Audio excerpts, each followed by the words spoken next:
하나님 말씀은 신약성경 누가복음 20장 19절부터 40절까지의 말씀입니다.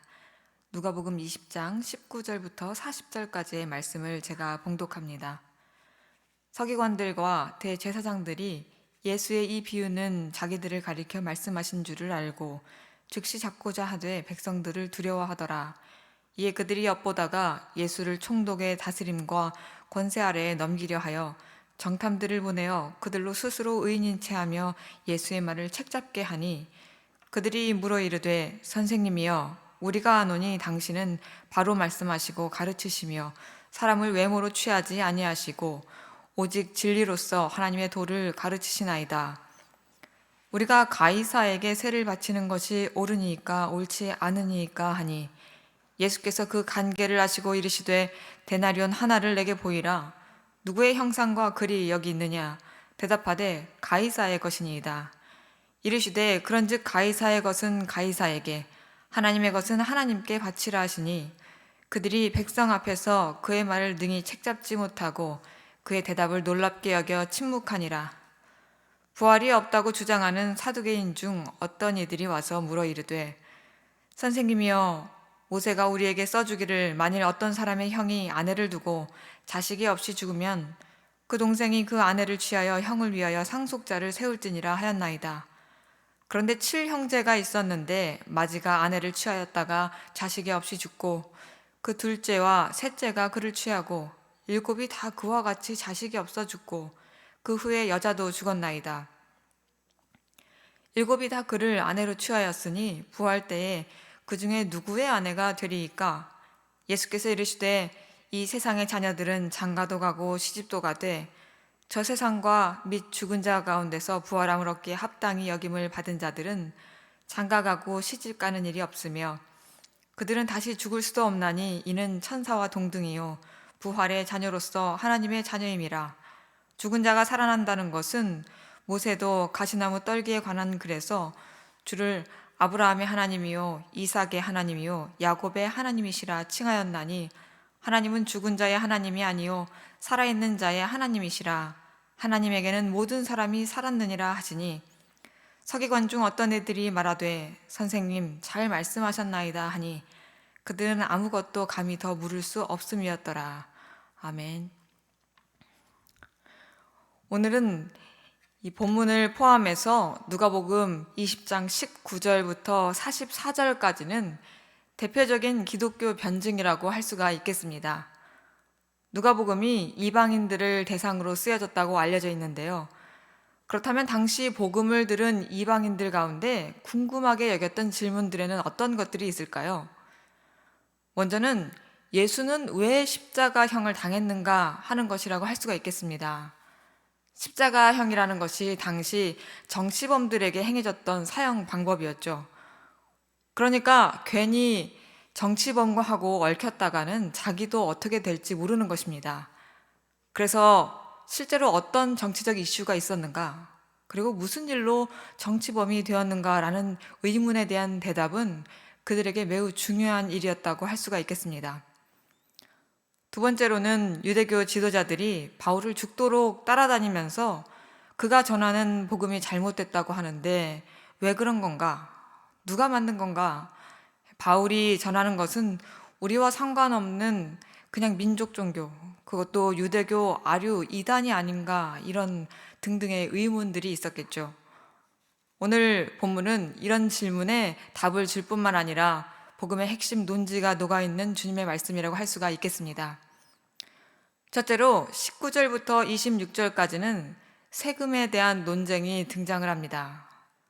그런데 이 논쟁이 등장한 진짜 이유는 세금 문제가 아니었습니다.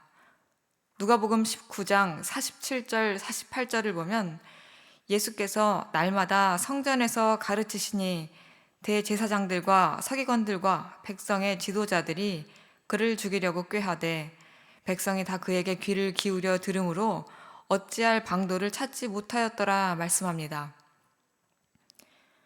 예수님은 날마다 성전에서 대중들을 만나시면서 엄청난 지지를 받고 있었던 상황이었던 것입니다.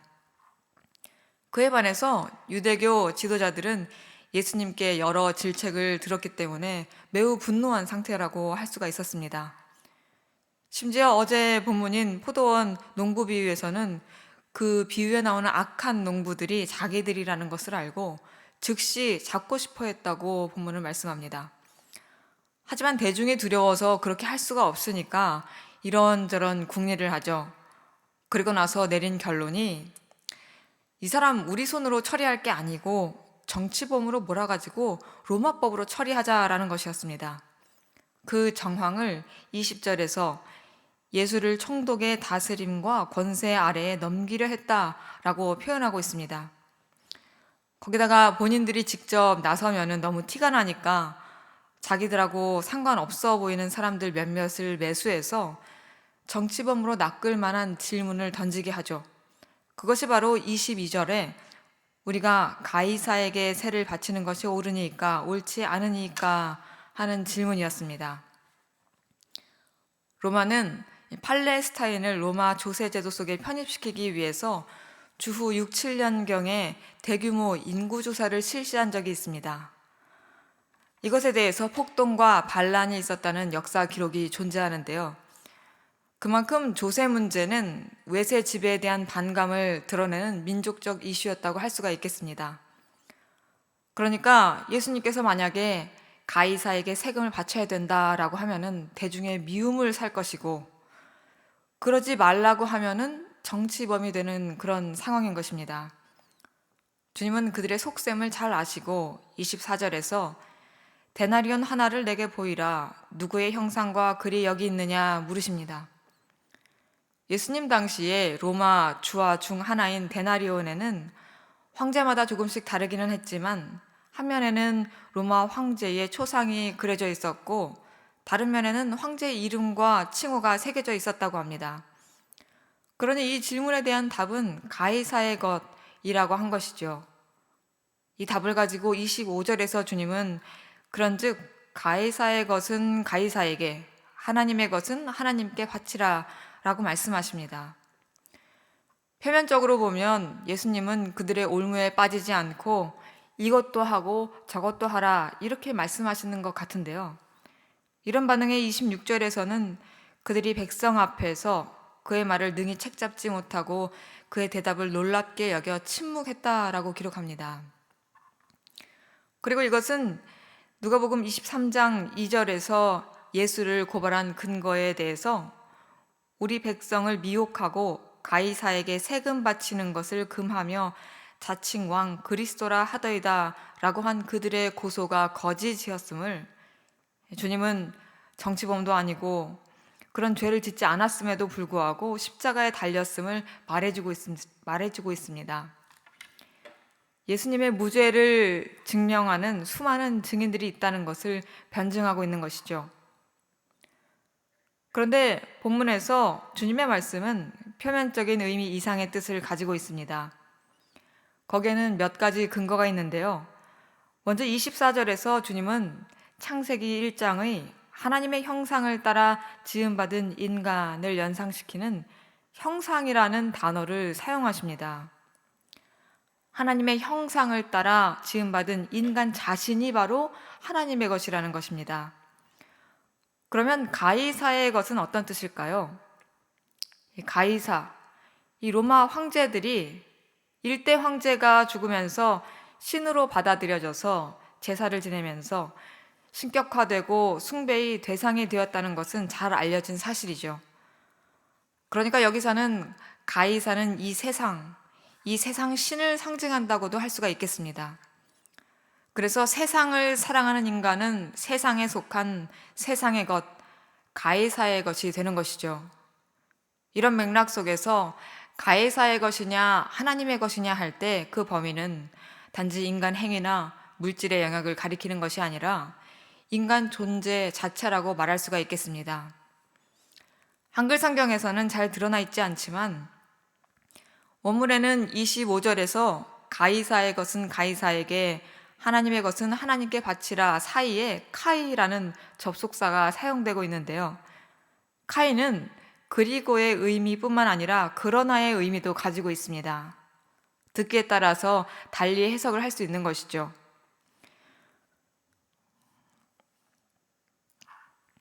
오늘 본문의 카이를 그러나로 본다면 가이사의 것, 즉 세상에 속한 사람은 세상에 자기를 바치지만 그러나 하나님의 것, 즉 하나님께 속한 사람은 하나님께 자기를 바치라는 것입니다. 이것은 누가복음 16장 13절 지파인이 두 주인을 섬길 수 없나니 혹 이를 미워하고 저를 사랑하거나 혹 이를 중히 여기고 저를 경히 여길 것임이라 하신 그 말씀의 연속성 상에 있다고 할 수가 있습니다. 당시에 성전세를 내던 이 주화에는 신의 형상이 그려져 있었다고 하는데요. 로마 황제의 형상이 그려진 주화를 헌금으로 낼 수 없었다고 하면서 말이죠. 그러나 그러한 것은 중심을 보시는 하나님 앞에는 전혀 중요한 것이 아니었습니다. 정말로 중요한 것은 너의 마음판에 새겨진 형상이 누구냐, 너의 주인이 누구냐라는 것이었습니다. 그에 따라서 세상에 속한 사람은 아무리 열심히 세금을 내고 헌금을 하고 구제를 한들 이 세상 신에게 바치는 것밖에 되지 않지만 하나님께 속한 사람은 무엇을 해도 하나님을 위해서 바치는 일생이 된다는 것입니다. 여러분, 내 마음에 새겨진 형상은 누구입니까? 내 마음의 주인은 누구입니까? 하나님 앞에 회색지대는 없습니다. 세상에 한 발, 하나님께 한 발을 걸치고 있는 신앙생활을 하나님은 괜찮다고 말씀하시지 않습니다. 하나님은 우리에게 VVIP 그 이상이기를 원하십니다. 왜냐하면 우리에게는 중요한 것들이 너무나 많기 때문이죠. 이것도 중요하고 저것도 중요한 중에 다 너무 중요해서 딱 하나만 꼽을 수가 없는데 그 중에 하나님, 이런 게 아니고 그 모든 중요한 것들을 다 버리더라도 바꿀 수 없는 유일한 존재가 하나님이 되기를 원하십니다. 이 세금 논쟁을 시작할 때에 백성들은 어떻게 생각했을까요? 그래, 세금 문제 중요하지. 예수님이 뭐라고 하실까? 이러면서 귀를 기울였을 것입니다. 그러나 창조주 앞에 세금 문제는 티끌만큼의 무게도 되지 않는 문제도 아닌 것이었습니다. 사랑하는 성도 여러분, 인생의 모든 문제들 이전에 하나님께 주목하시기 바랍니다. 하나님을 유일한 주인으로 삼으시기를 바랍니다. 두 번째로 27절부터 40절까지는 부활에 대한 논쟁이 기록되고 있습니다. 이번에는 다른 부류의 종교 지도자들인 사두개인들이 등장하는데요. 이들은 권력과 부를 쥐고 있는 대제사장 계급으로 모세의 오경만을 정경으로 여기고 부활이 없다고 믿는 친로마 성향의 인사들이었습니다. 그들은 상속자 없이 죽은 사람을 위한 혼인법을 들고 나옵니다. 28절 말씀을 보면 모세가 우리에게 써주기를 만일 어떤 사람의 형이 아내를 두고 자식이 없이 죽으면 그 동생이 그 아내를 취하여 상속자를 세울지니라 하였나이다, 이렇게 말하죠. 그리고는 이와 관련된 하나의 시나리오를 이야기합니다. 7형제가 있었는데 마지가 아내가 있었지만 자식이 없이 죽고 남은 6형제 모두 그 아내를 취했지만 모두 자식 없이 죽었다는 것입니다.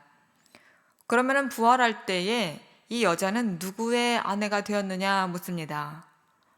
부활이 사실이라면 이런 케이스는 풀리지 않는 매듭이 되지 않느냐. 그러니까 부활이라는 것은 논리적으로 맞지가 않는다, 이런 주장을 한 것이죠. 그런데 이 부활 논쟁의 큰 아이러니는 사두개인들이 들고 나온 이 상속법 자체가 영원한 하나님 나라에 대한 상징을 함의한다는 데 있습니다. 출애굽한 광야 공동체가 요단강을 건너서 들어가는데 들어가기 전에 땅을 분배하죠. 그런데 그 땅은 단지 그들의 생활 터전을 의미하는 것이 아니었습니다. 그 땅은 어떤 약속이 있는 땅, 약속의 땅이었습니다. 히브리서는 그 약속의 땅을 본향이요 하늘에 있는 한 성이라고 표현하는데요. 즉 약속의 땅은 영원한 하나님의 나라의 모형을 상징한다는 것입니다. 그렇기 때문에 분배된 땅이 의미하는 것은 이 땅의 사유재산이 아니고 영원한 하나님 나라의 기업입니다. 그래서 그 땅의 소유자로 자기 이름이 끊어지지 않도록 유지하는 것이 굉장한 중요한 의미를 가지고 있었던 것이죠.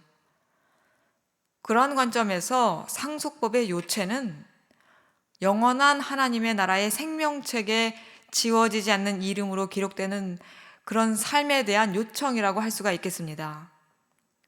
그런데 이 땅의 것들만 바라보고 이 땅의 기득권에 취해서 살았던 사두개인들에게는 이 법이 부동산과 관련된 법으로밖에 보이지 않았던 것입니다.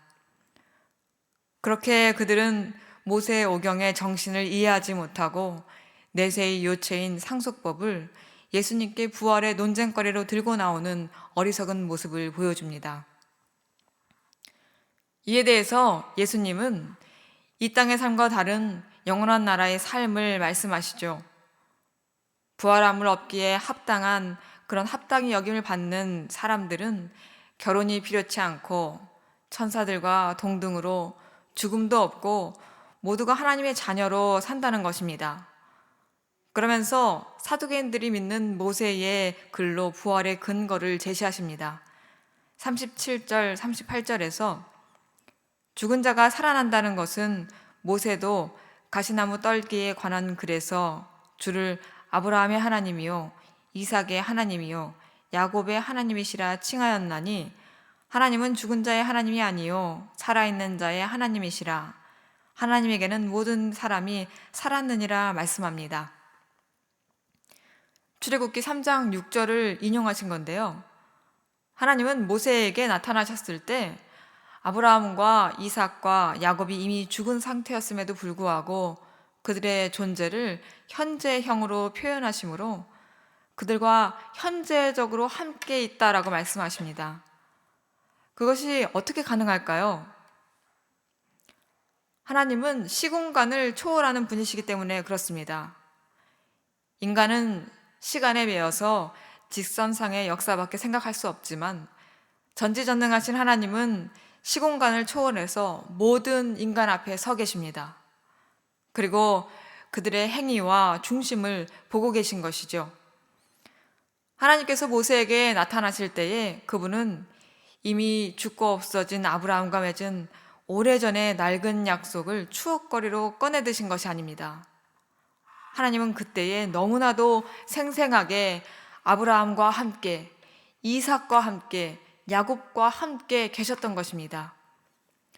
그러므로 하나님은 죽은 자의 하나님이 아니라 산자의 하나님이라 표현하신 것이죠. 사랑하는 성도 여러분, 시공간을 초월하신 주님, 지금도 아브라함의 하나님, 이삭의 하나님, 야곱의 하나님이신 그분은 우리가 주님을 구주와 주인으로 모시겠다고 고백한 그 순간 앞에 서 계시면서 오늘의 우리를 보고 계십니다. 우리가 어제 드린 고백을 오늘처럼 마주하고 계시면서 오늘도 우리 가운데 하나님을 향한 새 노래와 새 고백이 터져 나오기를 기다리고 계신 것입니다. 이 땅의 것들에 눈을 두는 것을 경계하시기 바랍니다. 땅의 것들을 바라보는 시간이 길어지면 길어질수록 우리는 사두개인들처럼 이 땅에서 천년 만년 살 것처럼 하늘에 속한 것들을 잊어버리고 맙니다. 하나님께서 아들을 죽음에 내어주시면서까지 예비하신 것들은 하늘에 속해 있습니다. 잠시 이 땅에 눈을 두고 있었다면 눈을 들어 하늘을 보시기 바랍니다. 우리가 위의 것들을 찾을 때에 거기에는 새 하늘과 새 땅, 새 예루살렘 성이 우리를 기다리고 있는 것입니다. 그 부활의 소망을 가지고 나그네와 행인된 삶을 승리하시는 저와 여러분 되기를 주님의 이름으로 축복합니다. 기도하도록 하겠습니다. 어제나 오늘이나 심판의 날에도 영원한 왕이신 하나님을 찬양합니다. 우리가 가진 것 중 주님께 드릴 수 있는 가치 있는 것은 내 안에 주인 되신 그리스도뿐임을 고백합니다. 왕이신 하나님, 우리의 전부가 되어 주시옵소서. 우리의 마음판 인생의 주어에 예수님만 새겨주게 하여 주시옵소서. 부활의 첫 열매 되신 주님, 우리 역시 날마다 십자가에 죽고 성령으로 부활하는 삶을 살게 하여 주시기를 원합니다. 그리하여 날마다 주님의 영광을 세상에 드러내는 백성이 되게 하여 주시옵소서. 영원한 소망 되신 예수 그리스도의 이름으로 기도드리옵나이다. 아멘. 이제 각자의 기도의 제목들로 주님 앞에 나아가도록 하겠습니다.